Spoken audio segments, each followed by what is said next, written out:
Steve, welcome back to the sunny side of sports. Thanks a lot. Great to be with you. Yes, Steve, the men's and women's national teams for the USA getting ready for some friendly international matches. Let's begin with the U.S. women. They're in New Zealand for a couple of friendly matches. Who are some of the players to watch for the American women? You have many of the usuals, veterans from past World Cups, like Alex Morgan, Becky Sauerbrunn, Alyssa Nair, the goalkeeper. Mallory Pugh is a young up-and-coming player who's been part of the team for a few years now. They are missing they're actually missing a lot of injured players. So this is not the full U.S. squad by any means, but still a very strong team. The head coach of the American women, Vlatko Andonovski, he says kind of that the team will get a chance to acclimate to New Zealand. Are most of these players in New Zealand for the first time, Steve? I think so. I think that's a fair statement. The U.S. hasn't played there, if ever before, certainly not recently. A lot of them have been to Australia, but not to New Zealand. And they'll return to New Zealand for the start of the World Cup in about 6 months. So this certainly allows for some acclimation, even though, it's summer there now. The World Cup's during the winter. But they get used to the travel. They get used to the hotels, the training grounds, the stadiums, everything else. So I think it's certainly beneficial for everybody. Do you think we'll see a different U.S. women's national soccer team come the Women's World Cup, Steve? Yeah, a lot of these injured players should be coming back. Some of them next month, some of them a little later. The many of the players on this tour are expected to be part of the World Cup squad. And then you add in, Andonovski will take into consideration the players returning from injury or returning from maternity leave in some cases. He's got a pool of players that's probably 35 deep or so. A lot happens. Players get hurt. Players fall out of form with their club teams. But he's got some opportunities on this trip, some games in February, April, and then he'll set the lineup early to midsummer. Steve, a player based here in the Washington area, Trinity Rodman, daughter of former pro basketball star Dennis Rodman. She's on the U.S. roster for these New Zealand friendlies. How do you see her prospects down the road for the American team? Yeah, she's an up-and-coming player, fantastic athlete. She certainly inherited that from her father. An exciting player who can score goals, create danger in the attack. Young player, still internationally inexperienced. So she needs to really make a push over the next few matches for the U.S. team and show that she belongs.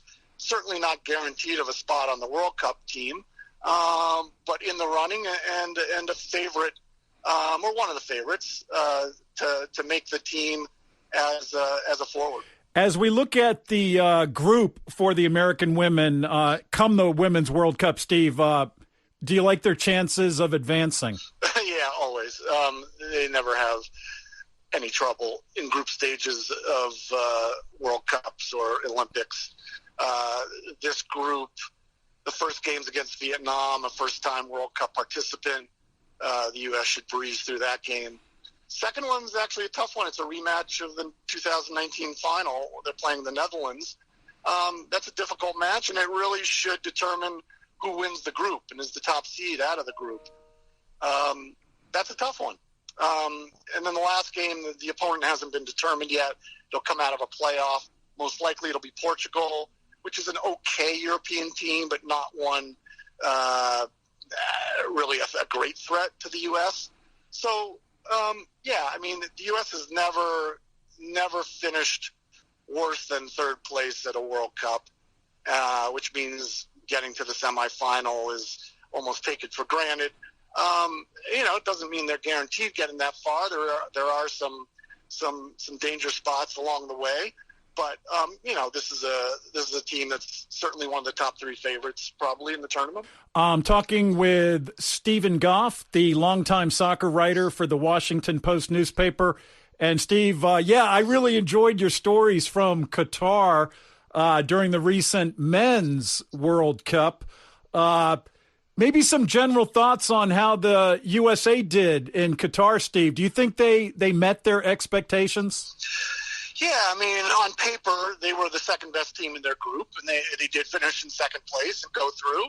I think there were a lot of bright aspects of their performance. They didn't allow a goal in the run of play in the group stage. They were, even with England, the heavy favorite, got a draw out of that game and certainly could have been in a position to win that game. And then they did what they had to do in the last group match against Iran, and that was win. They couldn't afford a draw. They got the victory, and they got through to the next round. You're at a point with the U.S. program where you want to see a little bit more. You want to see them go a little bit further.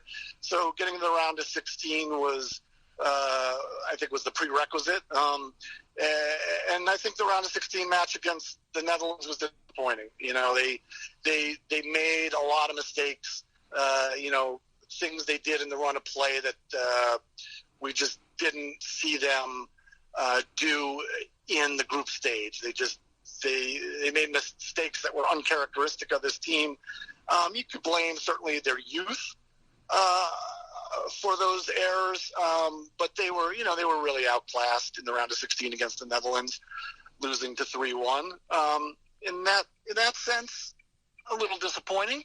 But showing that they were on even grounds with England and drawing Wales. I think they're overall it was a good World Cup, not a great World Cup. Steve, one of the young players on the U.S. men's national soccer team, Captain Tyler Adams, recently named the 2022 U.S. Soccer Male Player of the Year. How do you rate his performance in Qatar? Yeah, Tyler was fantastic, both on and off the field. He showed his leadership, both in handling the team at such a young age. I mean, he was the youngest captain at the World Cup, and he just handled himself like someone who was, 10 years older. He came under.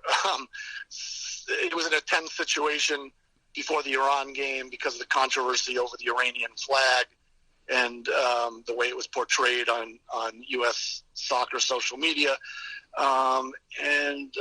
Just a very mature kid. Well, he's not a kid anymore, but he was tremendous. And on the field, he was fantastic. He